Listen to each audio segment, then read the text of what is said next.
Sempre é um privilégio estar com vocês nessa igreja. E hoje cedo o pastor me convidou para trazer a palavra. E missionário, quando começa a falar, pastor, tem que marcar o relógio aí, viu? Porque são tantas coisas que nós vivemos no campo missionário. E a alegria é tão grande que muitas vezes queremos compartilhar essa alegria com muitos. Como missionário, nós escrevemos uma carta de oração às igrejas que nos sustentam, às empresas, pessoas que nos sustentam. Mas é tão gostoso poder contar para a igreja e ver o poder de Deus se manifestando no coração de tantos outros novos missionários, né? Toda igreja deve ser uma igreja missionária. Deus, quando Ele enviou Jesus, né? Ele enviou o primeiro missionário. Jesus, Ele vem para pregar a palavra. O texto de João, né? Diz que no princípio era o Verbo, Jesus, e o Verbo estava com Deus, e o Verbo era Deus. E havia uma multidão de pessoas que andavam em trevas, e a luz chegou. Eu quero compartilhar com vocês um texto de Romanos, capítulo 1, versículo 16. Mas antes de compartilhar, eu quero mostrar para vocês um PowerPoint que eu preparei sobre um projeto chamado Garupá. Eu comentei com o pastor que desde que dezembro nós recebemos uma notícia que tínhamos que voltar para o Brasil. E aí a igreja que nos sustenta, numa reunião, nós conversamos com ele, dissemos que seria impossível voltar para o Brasil naquele momento, porque adotamos uma menina argentina de 6 anos. Então, no processo, não saiu a adoção plena, não podemos tirar ela da Argentina para morar no Brasil. E essas coisas não são coisas do homem, são coisas de Deus usando os homens. É tão difícil para gente que pensa em número entender essas coisas. Para nós também, já estávamos fazendo plano de voltar para o Brasil. E aí Deus diz, não, vocês não vão voltar para o Brasil, porque o homem faz o seu plano, mas a resposta certeira, a resposta final vem da boca de Deus. Então, Deus usa a situação da adoção. Nós já estávamos há 10 anos esperando por uma criança para ser adotado. Nós já tínhamos desistido de adoção, porque nasceram os netos, eu tenho 4 netos. E aí o Tribunal de Justiça nos chama para uma conversa, uma reunião com uma psicóloga. E eu disse, Cláudia, é mais uma daquelas reuniões, né? Não vai dar em nada isso. Vamos. E fomos. Chegando lá, a psicóloga conversa com a gente, depois disse, nós temos uma menina para vocês conhecerem de 5 anos. Ela está no orfanato, desde os 2 anos que ela está lá, e ela precisa de uns pais como vocês. Ela já foi adotada por uma família, um casal de 30 anos, aí 25, 30 anos, mas os vizinhos denunciaram por violência familiar e ela foi retirada dessa casa. Imagina o trauma dessa criança. Ela foi retirada e levaram novamente para o orfanato. E aí nós fomos conhecer a Linda. E quando nós vimos a Linda, ela se namorou de mim e da Cláudia e de mim, e nós também se namoramos dela. E entramos em todo o processo. Contei para meus filhos, um a um, né? Não quis reunir os 3 juntos, eu tenho 3 filhos já casados. Primeiro disse, pai, que legal, que bom, conta comigo. Eu tenho um primeiro filho do coração, filho adotivo, né? E aí falei com o segundo disse, vamos orar, pai. Esse é pastor, né? E aí o primeiro disse, pai, você está louco? Quando essa menina tiver 15 anos, você está um velho já. E quem vai cuidar dessa menina? Eu disse, você? Por que eu adotei? E aí ele cortou a ligação, ficou meio estranha a conversa. E em seguida eu recebo uma mensagem de texto grande, ele dizendo, pai, você não me preparou para essa notícia. Quero pedir perdão pela forma como eu te respondi. Mas eu fiquei pensando, pai, se você não tivesse me adotado, quem seria de mim hoje? Onde eu estaria? Pai, conta comigo, porque essa menina não podia ter um pai e uma mãe tão bons, ou melhor que vocês. Conta comigo. E Deus usa a situação da Linda para nos segurar na Argentina mais um pouco, porque vai demorar mais um ano e meio, mais um ano a um ano e meio, o trâmite, né? Toda a situação da documentação dela. Eu não sei o que Deus vai usar depois, né? Da Linda, né? Se Ele quer segurar a gente mais. Mas chegou um momento que nós dissemos, é o Senhor que é o nosso líder, nosso chefe, né? O Senhor manda e nós obedecemos, né? Então, pela graça de Deus, estamos na Argentina. E aí, nossas células começaram a crescer. E em 2 lugares que temos células, nós oramos e Deus nos está dando a direção de abrir 2 igrejas nesses lugares. Eu queria mostrar para vocês, então, esse pequeno PowerPoint, para vocês conhecerem um pouquinho da realidade do projeto Garupá. O menino pode me ajudar lá?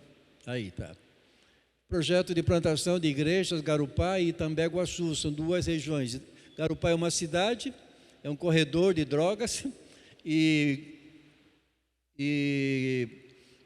Itambeguaçu é um bairro que o governo construiu casas, e ali tem 12 mil famílias, tá? São quase 35 mil pessoas que vivem nesse lugar. Pode passar? Aí uma realidade de Garupá, um município próximo a Poçadas. Pode ir passando. Esse é Itambeguaçu. Olha as casas lá, você perde de vista as casas. Nessa casa, nós fomos fazer um trabalho com crianças. E a senhora que cuida lá, que recebe merenda, comida, pão, leite da prefeitura, ela abriu a casa dela para a gente poder fazer o chocolate ali, o leite com chocolate e o sanduíche para as crianças. Eu vi que essa mulher chorava o tempo todo, desde que nós chegamos, cantando, até quando nós saímos. E eu cheguei para ela e disse, o que você está chorando tanto? Ela disse, quando vocês entraram, uma paz entrou na minha casa. Eu não consigo parar de chorar. Eu falei, como está a tua vida com Deus? Já fui direto, né? E como está a tua vida com Deus? Ela falou assim, eu caminhei com Deus. Mas aconteceram, tive uma separação, uma traição. Eu fiquei muito triste com Deus e com a igreja. Estou já mais de 12 anos longe dos caminhos do Senhor. Eu falei, Jesus está voltando e você precisa voltar para os caminhos do Senhor. Você quer se reconciliar com Deus e com a sua igreja? Ela disse, eu quero. Eu orei com ela, se reconciliou. Hoje nós temos uma célula na casa da Karina, orem por ela. Karina é uma líder, tá? E ela está no outro casamento já, nós vamos fazer o casamento dela, né? E nesse bairro ela está ali, uma dessas casinhas ali, tá? E hoje nós temos em torno de 25 a 30 pessoas na casa da Karina, sentada em banco no chão, tá? Onde nós queremos comprar ali um terreno, construir uma pequena igreja para ser a nossa igreja ali em Itambeguaçu. Pode passar? São 35 mil pessoas que vivem no bairro de Itambeguaçu, né? 12 mil famílias. Tem casa de material e casa de madeira também, tá? É tudo junto ali. Pode passar? E agora, ali tem uma apreensão da prefeitura, da municipalidade, da prefeitura, da polícia, né? Com drogas. Ali é tudo droga no chão, né? Então, é um dos piores lugares com tráfico de drogas, chamado Garupá, né? E sabe o que aconteceu? Eu já contei para vocês, mas conto para aqueles que não estavam, né? Deus usa um menino da nossa igreja jogando futebol com os outros lá no campo. para falar do amor de Deus, para ser ponte do amor de Deus ao chefe do tráfico. O chefe do tráfico estava triste nesse dia, porque aí ele disse: por que você está triste? Ele disse: porque eu vi na minha frente uma companheira minha, uma amiga minha morrer de overdose. E ele ficou pensando: o que vai ser de mim? Quantas pessoas vão morrer por causa do produto que eu vendo? Então ele estava triste. E o nosso menino lá, um dos jovens nossos, viu isso, a tristeza dele, foi conversar com ele. Ele contou essa história. O menino falou: você precisa de Deus na sua vida, cara, tá? Então, já te convidei várias vezes para você vir para a minha célula e você nunca veio. Ele disse: mas hoje eu vou. Ele disse: eu duvido. E quando ele olhou, estava lá sentado, um dos primeiros chegando na célula. O líder pregou a palavra, ministrou a palavra, parecia que foi para esse homem a palavra. Esse homem chorava, parece uma criança. E depois, no final, todos abraçaram ele, oraram por ele. Domingo, eu não sabia dessa história até então. Domingo à noite eu estava pregando sobre a bondade de Deus, né? E aí, quando eu faço o apelo, esse homem vem para frente, chorando e dizendo: pastor, eu quero ser discipulado por você. Tudo que você pedir para fazer, eu faço, pastor. Aí ele me contou a história. Falei: primeiro é a droga, você tem que largar, né? Esse negócio aí não funciona no reino de Deus, né? 2 meses ele está limpo, sem nada. Mas ore por ele, ore por Juan. Porque na semana passada, acho que foi quarta-feira, semana passada, eram 4 da manhã, ele me manda uma mensagem: pastor, eu caí de novo. Nós sabemos que tem recaído essas coisas, né? Mas sabemos que Deus é que levanta, né? Então, ore por ele. Ele é um líder. Na sexta-feira agora, que foi o dia da célula dos varões, dos homens, dos jovens, né? Ele levou 14, com ele 15 para a célula, tá? E eram todos funcionários deles, todos da mesma linha dele, né? Então Deus está usando ele para trazer. E ele vive neste lugar. E nós queremos começar uma igreja nesse lugar, sabe? Porque onde imperava o pecado, onde reinava o pecado, superabundou a graça de Deus, né? Onde o pecado aí fazia festa, a graça de Deus veio e transformou aquele lugar e transformou aquelas pessoas. Amém? Pode passar. Aí é mais ou menos só para mostrar algumas fotos. Pode passar um pouquinho mais. Aí temos objetivos, né? Etapas do projeto. Custo do projeto, financiamento do projeto, como é que vamos fazer? São igrejas, empresas que nós vamos orar e pedir que Deus nos ajude, né? Pode passar. Essa é uma das atividades na célula de Tambeguaçu. Olha quanta criança. Pode passar. Aí é um vídeo deles cantando. Nossos jovens ali tocando e ministrando. Um calor de 40 graus. E aí tá, pode passar. Aí termina. Orem por esse projeto. Orem para que Deus nos ajude a levantar mantenedores, tanto que aqueles que oram, como aqueles que seguram cordas, né? Esse projeto, nós temos custo com aluguel do lugar que nós queremos alugar, lanche para as crianças todo final de semana, material que compramos. E o real está valendo bem mais que o peso. Então você diz: olha, mas R$10 não é nada. R$10 custa 2.800 pesos, tá? É muito, muito, muito dinheiro para nós lá, tá? Então, orem, coloque-se diante de Deus. Vamos visitar nosso campo missionário lá, são sempre bem-vindos, né? Mas eu quero falar de algo que é muito excelente nessa noite. Romanos 1,16, vamos ler esse texto?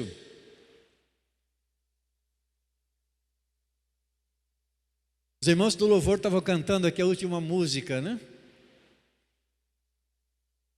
Antes da oferta, que tem a ver com, falando que eu estava no pecado, né? Deus me resgatou, eu sou dele, alguma coisa assim, né? E esse texto de Romanos 1,12, diz assim: eu queria pedir que, em reverência à palavra de Deus, se todos podem se colocar de pé, ou aqueles que podem se colocar de pé, O texto de Romanos 1,16 e 17, diz assim: porque não me envergonho do evangelho de Cristo, pois é poder de Deus para a salvação de todo aquele que crê, primeiro do judeu e também do grego, porque nele se descobre a justiça de Deus de fé em fé, como está escrito: mas o justo viverá da fé. Amém? Vamos orar? Padre Celestial, Pai Celestial, queremos te dar graças, Senhor, pela Tua palavra. A Tua palavra é poder, é um poder, Senhor, tão tremendo, Senhor, capaz de destruir todas as fortalezas do inferno, Senhor. E nós queremos agora beber da Tua palavra, Pai. Usa Teus servos, se assim queres, Pai. Unge Tu servo, Senhor. Perdoa meus pecados, limpa meu coração, purifica a minha vida, Senhor. Mas usa, por misericórdia, como instrumento, Pai, em Tuas mãos nessa noite. Eu oro e Te agradeço, Pai, em nome de Jesus. Amém. Amém? Tome assento, por favor. O Evangelho, irmãos, é excelência. É algo excelente que Deus, no seu grande amor por nós, revelou. O Evangelho é a gloriosa mensagem da salvação que Deus oferece aos pecadores. Por isso nós estamos aqui nessa noite, porque um dia fomos alcançados por este Evangelho. O Evangelho é a boa nova da morte, sepultamento e ressurreição de Cristo pelos pecados dos homens. Também é o anúncio dos benefícios eternos que recebemos pela graça de Deus. Isso é Evangelho. O Evangelho é uma mensagem simples.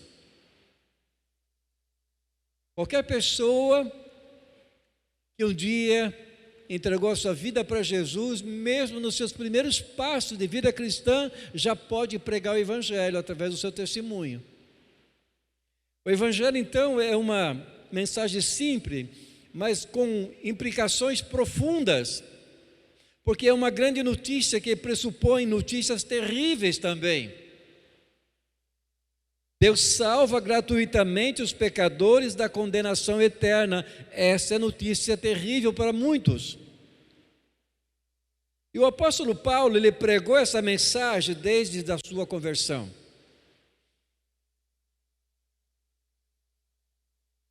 Ele fez diversas viagens missionárias pela Ásia, pela Europa, levando o Evangelho, e escreveu sobre isso em todas as suas cartas. Quando nós lemos as cartas paulinas, né, as cartas do apóstolo Paulo, nós podemos ver que ele está pregando o Evangelho, nada mais que o Evangelho.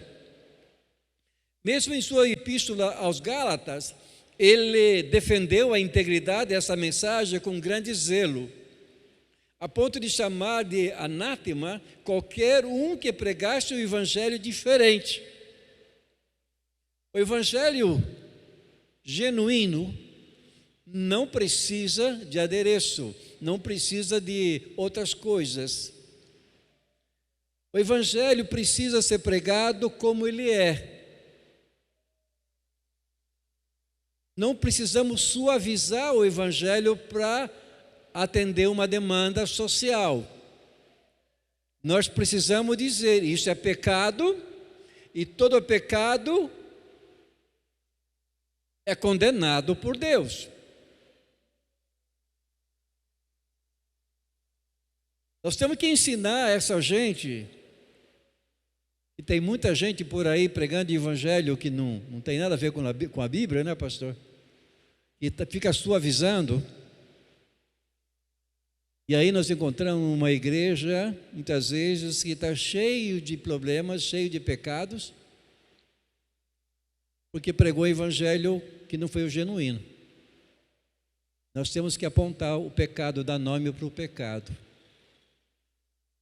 Porque 1 João vai dizer que se confessarmos nossos pecados, Ele é fiel e justo para nos perdoar os pecados e nos purificar de toda injustiça. Então a convicção do apóstolo Paulo repousava na certeza de que Deus é o autor dessa mensagem, Romanos 1:1, e que o próprio Senhor salvou os homens por esse meio, Por isso que ele disse, porque uma vez que este evangelho me encontrou, agora eu não me envergonho desse evangelho. Eu queria perguntar para vocês, quantos de vocês têm pregado esse evangelho diariamente?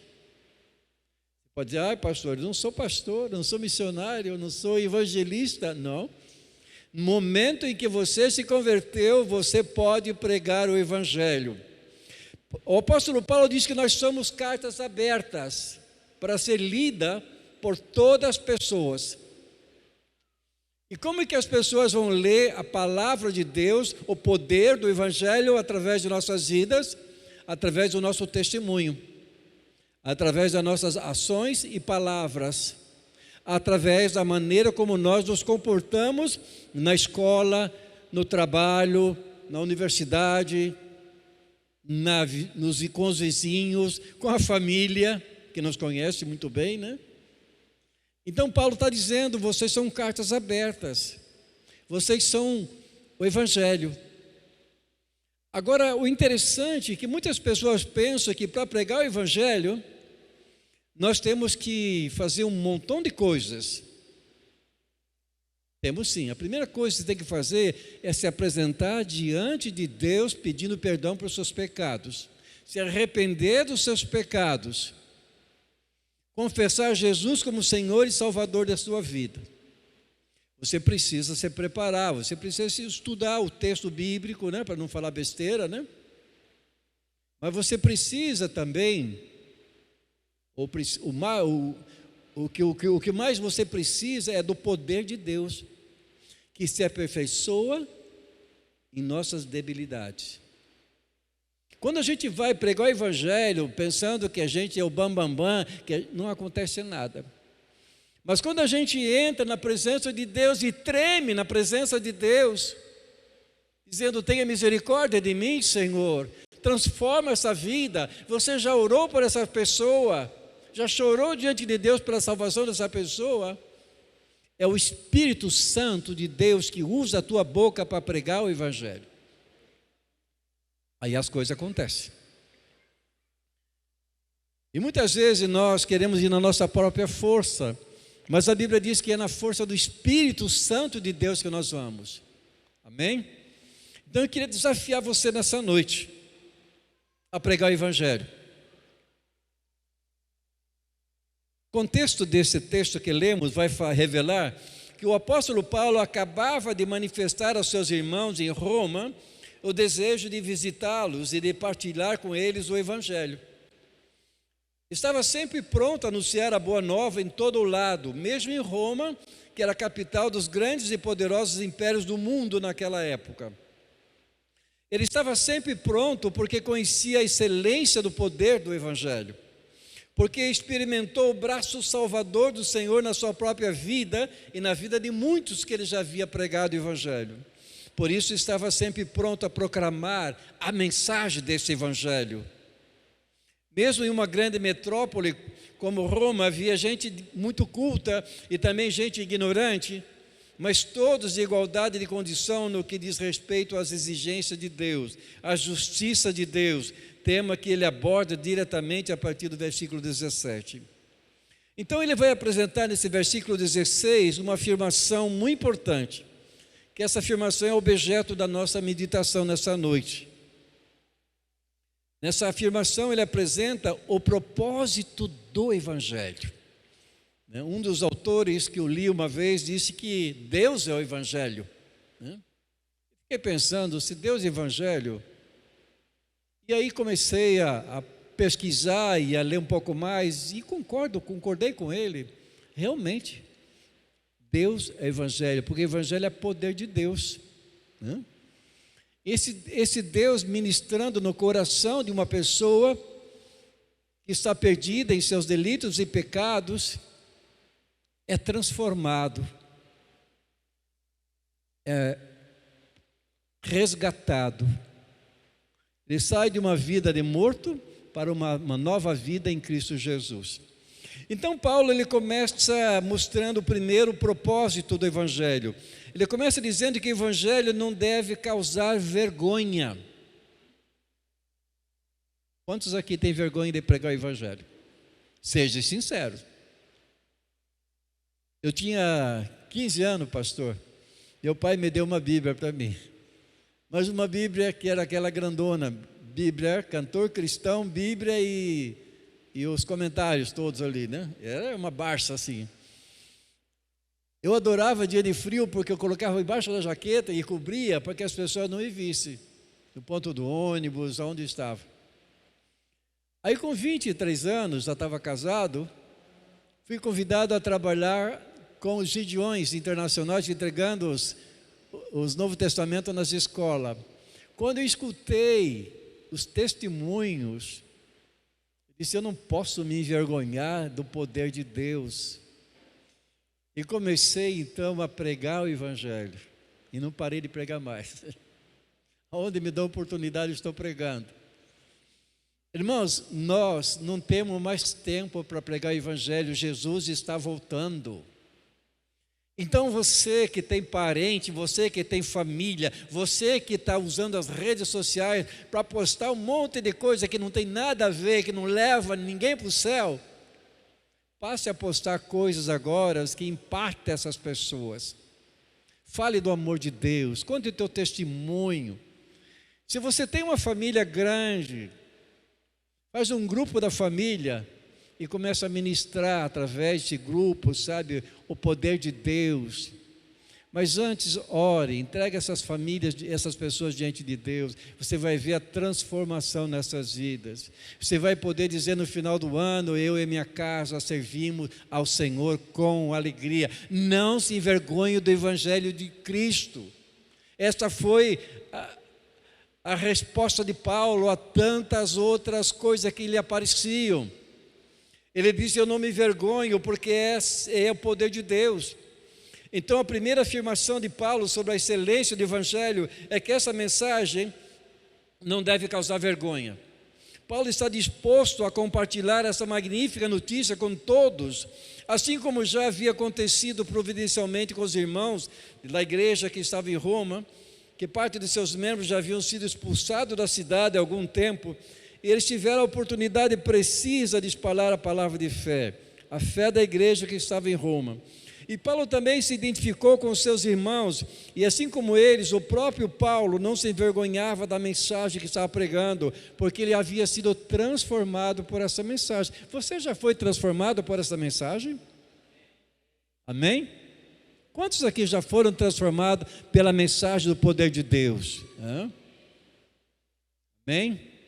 Quantas pessoas da sua família necessitam ser transformadas pelo poder de Deus? Eu contei na quarta-feira de uma família que os filhos tocavam na igreja, e aí o pastor pregou um dia, tocou muito no coração daqueles pais que já eram crentes, e aqueles pais chegaram para o pastor e disseram, pastor, nós estamos preocupados com nossos filhos. Eles se criaram na igreja, pastor, tá? Eles tocam no louvor, estão cantando, estão aí, mas eles não entregaram a vida deles para Jesus. Eles não se converteram de fato. Eles são filho de crente não é crentinho. Filho de peixe é peixinho, né? Mas filho de crente não é crentinho, ele precisa ter um encontro real com Jesus. E o pastor falou, vocês já oraram pela salvação deles? E eles disseram, nós já oramos, pastor. Mas vocês já choraram a Deus orando pela salvação deles? Não, chorar nunca choramos. Aí eles voltaram para casa e na segunda pela manhã estavam fazendo a devocional e a porta estava um pouquinho aberta, eram 3 filhos, 2 adolescentes e uma pequena. E estavam chorando diante de Deus e dizendo, Deus, nós temos certeza da nossa salvação, se o Senhor nos chamar, nós vamos viver eternamente contigo, mas nossos filhos, Pai, nós amamos eles. E a pequenininha, curiosa, quando viu a mãe soluçar, foi ver o que estava acontecendo, né? E ela escuta tudo e chama os 2 maiores. E sabe o que aconteceu? No próximo domingo à noite, quando o pastor fez apelo, quem vai para frente? Os 3 filhos deles, entregando a vida para Jesus. Chore pelos seus filhos, ore pelos seus filhos, chore diante de Deus pelos seus familiares. E tenha essa certeza, essa convicção: o Evangelho é poder de Deus, não necessita de mais ingrediente nenhum. E Paulo vai dizer que esse Evangelho para muitas pessoas é loucura. Claro que é loucura. Dizer que Jesus morreu, ressuscitou, subiu aos céus e voltará é loucura para muitos. Mas nós sabemos que a palavra de Deus não mente. Deus não é homem para mentir e nem filho de homem para se arrepender. Ele prometeu, ele cumpre, ele voltará e ele está voltando, amém? E Paulo também vai dizer que esse Evangelho é uma mensagem divina, não é uma mensagem de homem. Ele tem dito desde o início de sua carta, que aliás ele faz no restante dos seus escritos, Romanos 1, de 1 a 6, como já podemos ver. O Evangelho que Paulo acreditou e proclamou era uma mensagem divina, não era uma invenção humana, não era uma filosofia humana, não era um projeto humano, não tinha origem no homem. Foi Deus o autor dessa mensagem, foi o próprio Cristo, Filho de Deus, que é o verdadeiro Deus, o autor da nossa salvação. Hebreus 5,9 vai dizer isso, né? Portanto, ele não tinha vergonha de pregar esse Evangelho de poder. Você acredita no Evangelho de Deus, que é sobre nosso Senhor Jesus Cristo? Sobre a sua vida perfeita, sobre sua morte na cruz, ressurreição e ascensão para a nossa salvação? Você acredita que isso vem de Deus? Então, assim como Paulo acreditava, você não tem motivos para se envergonhar de viver a vida cristã, mesmo diante daqueles que se consideram mais sábios que você. E Paulo também vai dizer que ele não se envergonhava do Evangelho, porque o Evangelho é poder de Deus para a salvação de muitas pessoas. Mas voltando ao nosso texto, lemos: porque não me envergonho do Evangelho, pois é poder de Deus para a salvação de todo aquele que crê. Em segundo lugar, a excelência do Evangelho é poder de Deus para a salvação. O público de Paulo, irmãos, podia compreender a magnitude do poder de um governo. Isso eles podiam entender. Eles podiam compreender a magnitude e o poder de um exército, de pessoas que se tornaram grandes e se impuseram aos outros. Em contraste, o apóstolo afirma que assim como a mensagem do Evangelho é divina, o poder divino também se manifesta nessa mensagem. Por isso você precisa pregar o Evangelho a todas as pessoas.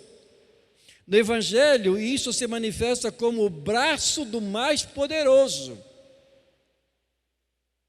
O braço do Império Romano era poderoso, tinha conquistado muitas nações, muitos tinham desmaiado diante do seu poder.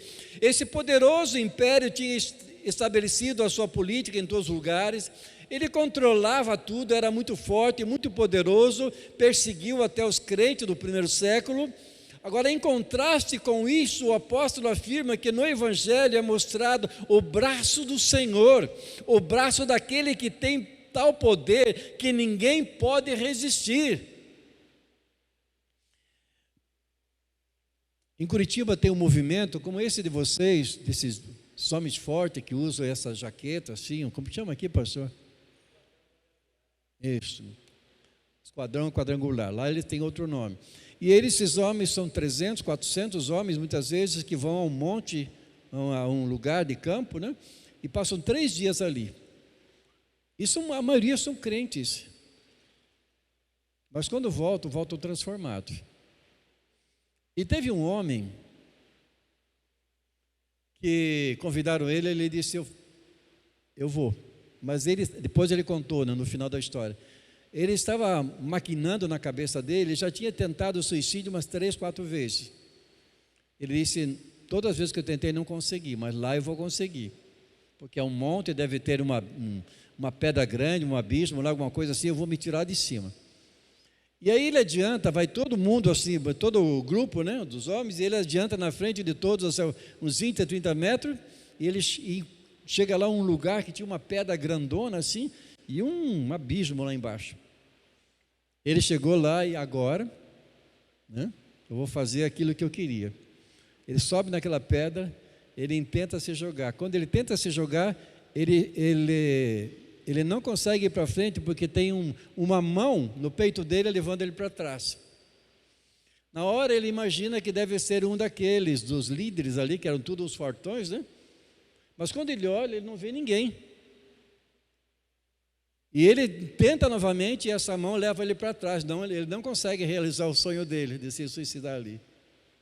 E aí os homens, os outros chegam e dizem: o que você está fazendo aí? Aí ele conta a história. Aquele homem se converteu de fato, tá? Contou a história dele, tá? Porque o braço do Senhor é poderoso, não permite. Satanás, ele pode tentar, né? Mas ele, quando Deus entra em cena, ele não tem jeito, ele tem que cair fora, tá? Amém?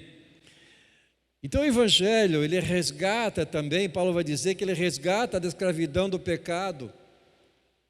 E a partir do versículo 18, veremos a condição deplorável de toda a humanidade sem Deus, mesmo daqueles que acreditavam estar prestando alguma homenagem a Deus, mas vivem na injustiça.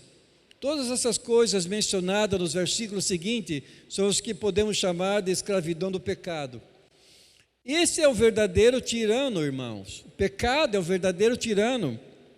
Satanás é o verdadeiro tirano, o verdadeiro ditador, aquele que oprime toda a raça humana, mas que ninguém pode libertar-se pelos seus próprios meios. Necessitamos da graça de Deus. Então a verdadeira mensagem do Evangelho vai à raiz da miséria humana, tá? A verdadeira mensagem do Evangelho vai à raiz da miséria humana, e isso é o pecado. O poder do Evangelho se manifesta ao libertar o homem pecador de sua escravidão ao mal e dar-lhe uma nova vida, onde ele não é mais escravo do mal, mas tem a capacidade dada por Deus para resistir o mal, afastar-se dele e servir a Deus.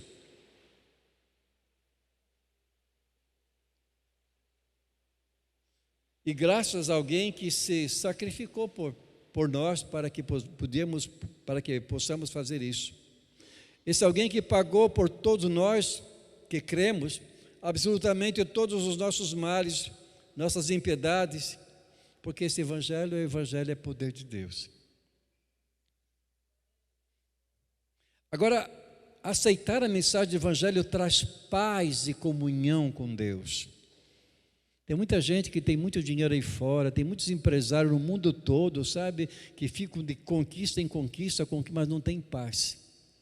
O Evangelho, ele resgata esse homem da miséria.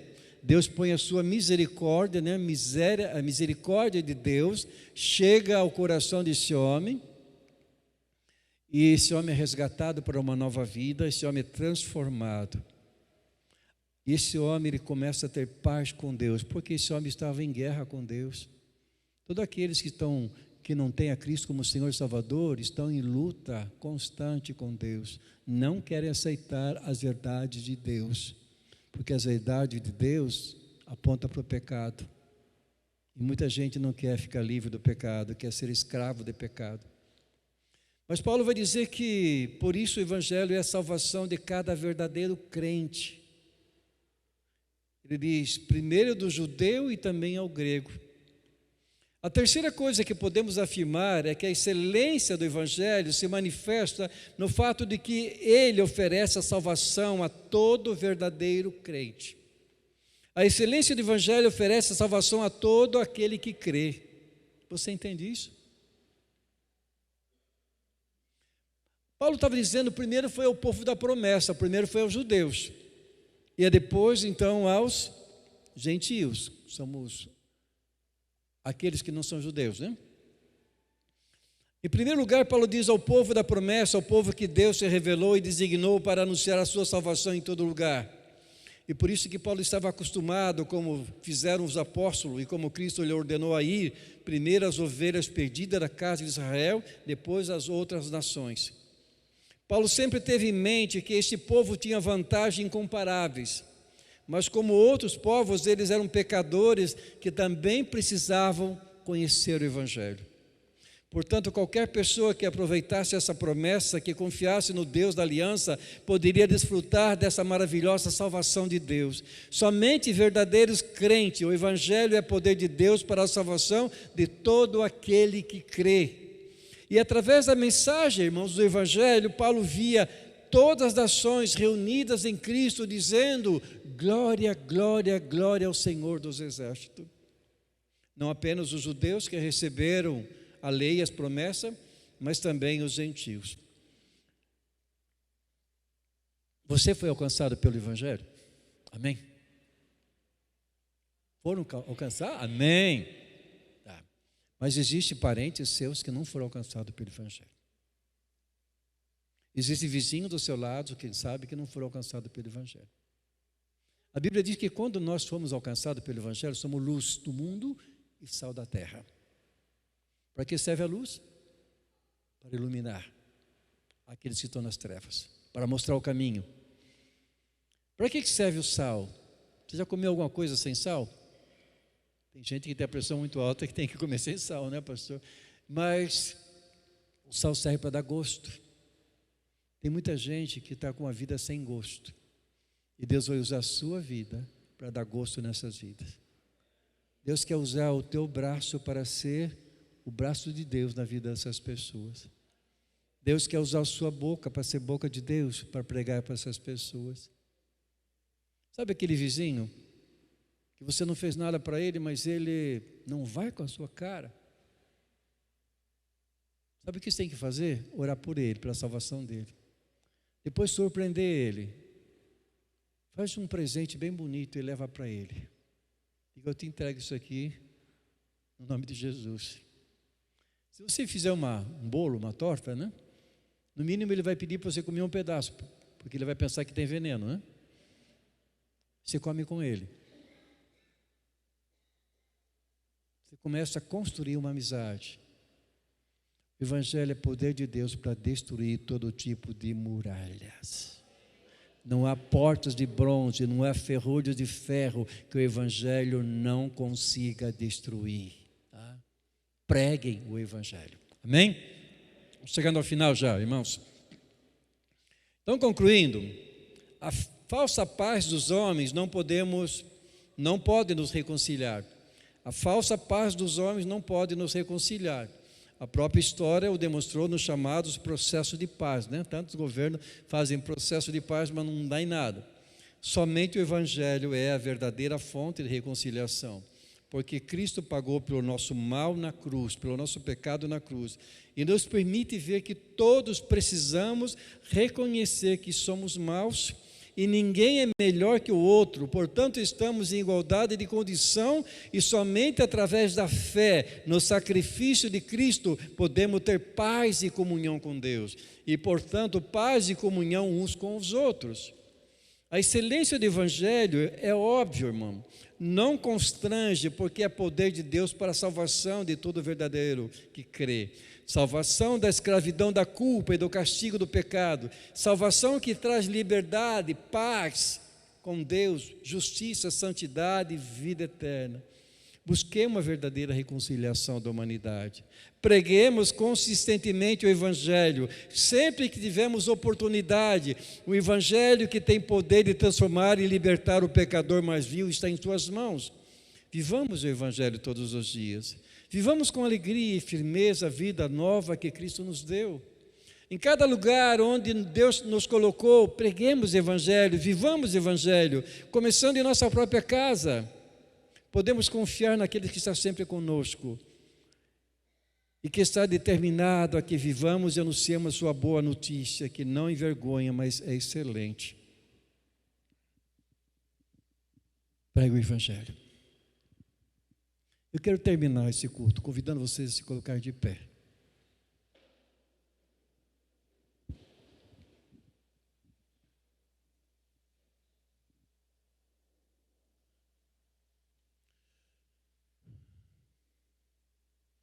Eu já vi muita gente sendo transformada pelo Evangelho.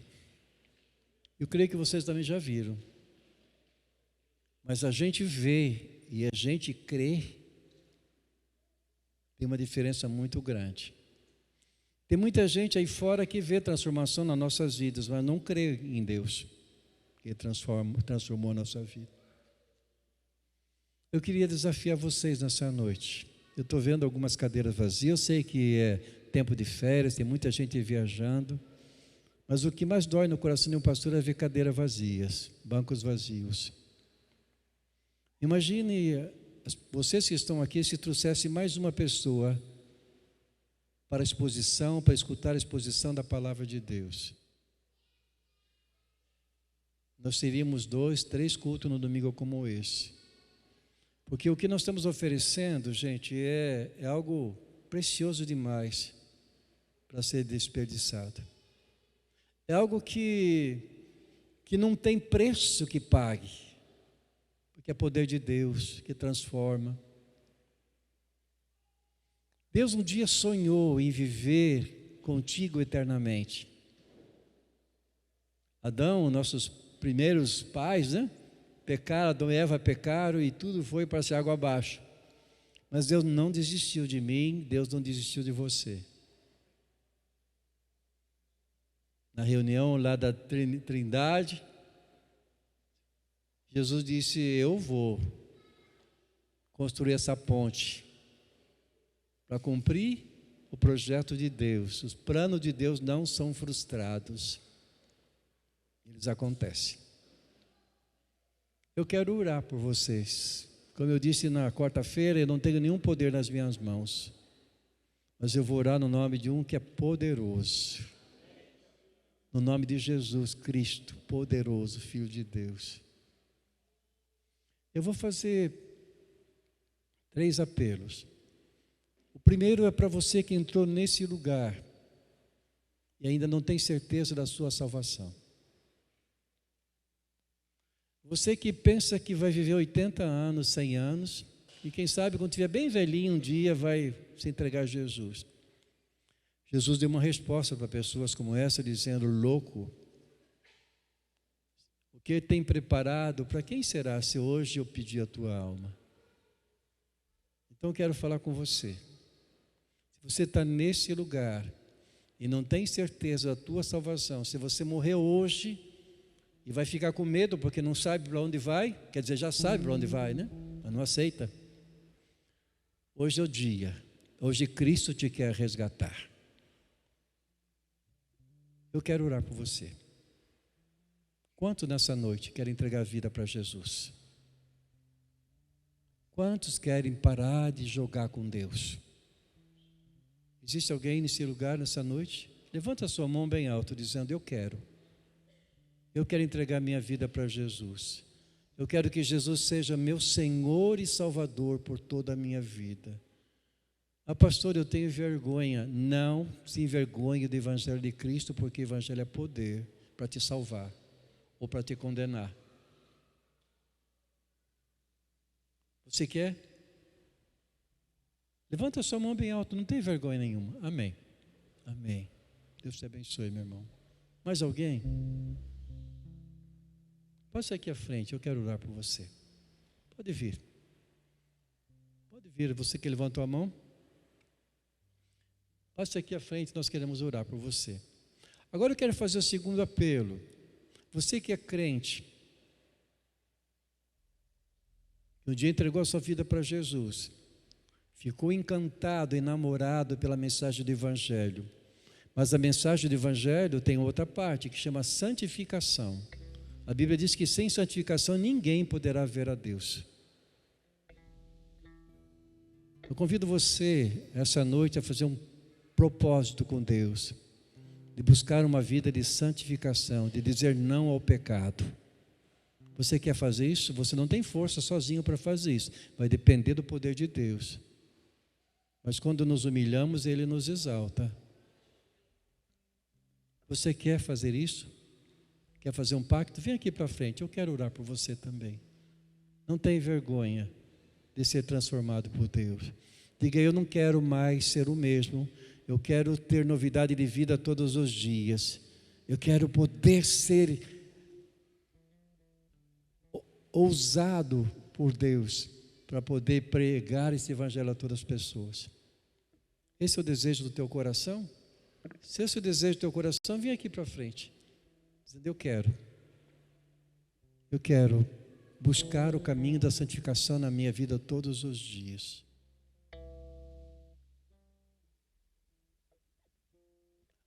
Amém, amém. Não tem vergonha, venham para frente aqueles que Deus está falando, Deus está tocando no seu coração, pode vir. Eu quero orar por vocês. Agora o terceiro pedido, terceiro apelo que vou fazer é para você que tem tantas oportunidades de falar do teu testemunho, de conversão, de pregar o evangelho a tanta gente, e tem sido um agente secreto de Deus. Sabe o que é o agente secreto? Aquele que se camufla. Deixa de ser agente secreto de Deus. Deus quer que você seja um homem segundo o coração dele, uma mulher segundo o coração dele, que não se envergonha do evangelho. Venha para frente, eu quero orar com você também. Diga, eu quero ganhar minha família para Jesus. Eu quero ganhar meu filho para Jesus. Eu quero ser ponte do amor de Deus a essas pessoas. Esse é o desejo do teu coração? Pode vir para frente. Eu quero orar por você. Mas só venha com convicção, se você quer fazer isso mesmo. Quantos aqui têm parentes e familiares que não têm Jesus? Esse é o momento. Venha fazer um propósito com Deus.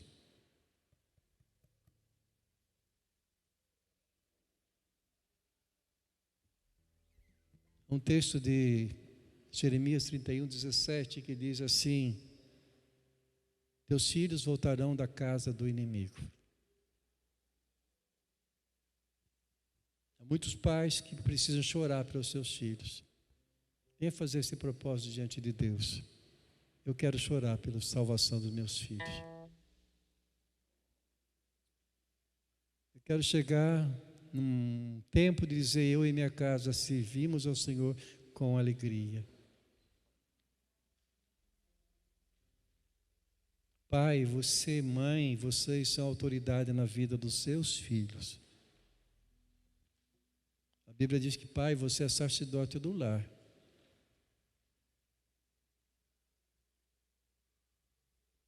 Vamos orar? Padre Celestial, aqui estão os teus filhos. Uns dizendo, eu quero Jesus na minha vida.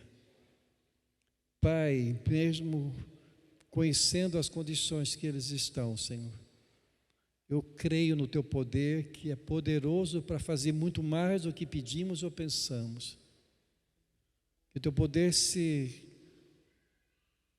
realiza, o teu poder se aperfeiçoa em nossas fraquezas. Deus, neste momento, Pai, olhando para essas pessoas, cada um trazendo a sua necessidade, um dizendo, eu quero entrar pelo caminho da santificação, eu quero me preparar, eu quero servir a Deus, eu quero ser usada por Deus. Deus, confirma essa decisão neste coração, ó Deus. Dá certeza para essa pessoa, Senhor.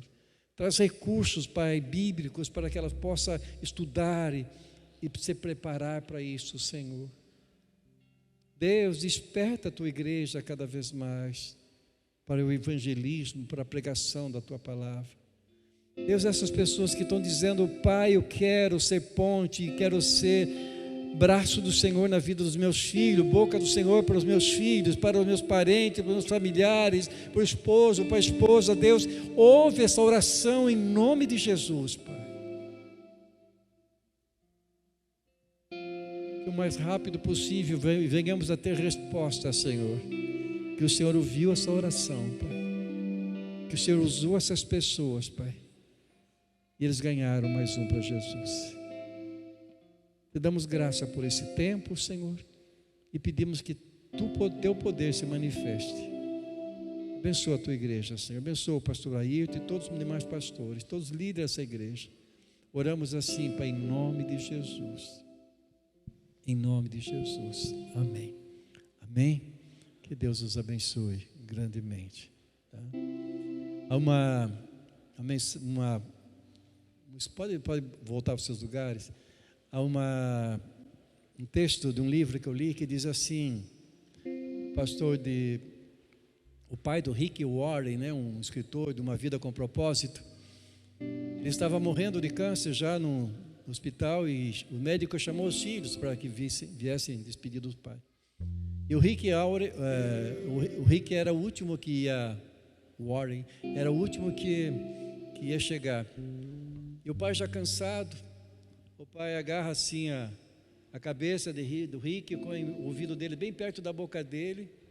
E o pai disse: Rick, antes que você não tenha mais fôlego de vida, antes que teu fôlego de vida se vá, ganhe mais um para Jesus. Que vida, hein? Ele podia dizer: vá buscar os melhores médicos, porque eu quero viver mais um pouco. Não, ele está preocupado com o que realmente é importante, com a eternidade. Amém? Ganhe muitos para Jesus. Amém.